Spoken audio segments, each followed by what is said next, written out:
Matteo Maria Boiardo was an Italian Renaissance poet. Boiardo was born at or near Scandiano, the son of Giovanni di Feltrino and Lucia Strozzi. He was of noble lineage, ranking as Count of Scandiano, with seignorial power over Arceto, Casalgrande, Gesso, and Torricella. Boiardo was an ideal example of a gifted and accomplished courtier, possessing at the same time a manly heart and deep humanistic learning. At an early age he entered the University of Ferrara, where he acquired a good knowledge of Greek and Latin, and even of the Oriental languages. He was in due time admitted doctor in philosophy and in law. Up to the year of his marriage to Taddea Gonzaga, the daughter of the Count of Novellara, he had received many marks of favor from Borso d'Este, Duke of Ferrara, having been sent to meet Frederick III, and afterwards visiting Pope Paul II in the train of Borso. In 1473 he joined the retinue which escorted Eleonora of Aragon, the daughter of Ferdinand I,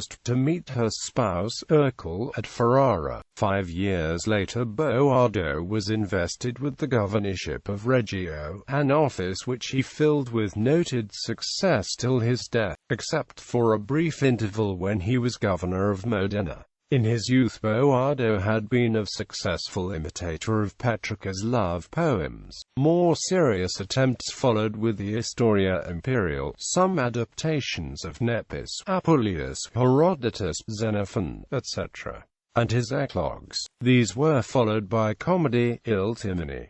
He is best remembered, however, for his grandiose poem of chivalry and romance Orlando Innamorato. Rime, another work from 1499, was largely forgotten until the English-Italian librarian Antonio Panizzi published it in 1835. Almost all Boiardo's works, and especially the Orlando Innamorato, were composed for the amusement of Duke Urkel and his court, though not written within its precincts. His practice, it is said, was to retire to Scandiano or some other of his estates, and to devote himself to composition. And historians state that he took care to insert in the descriptions of his poem those of the agreeable environs of his chateau, and that the greater part of the names of his heroes, as Mandricardo, Gradas, Sacripant, Agrement and others, were merely the names of some of his peasants, which, for their uncouthness,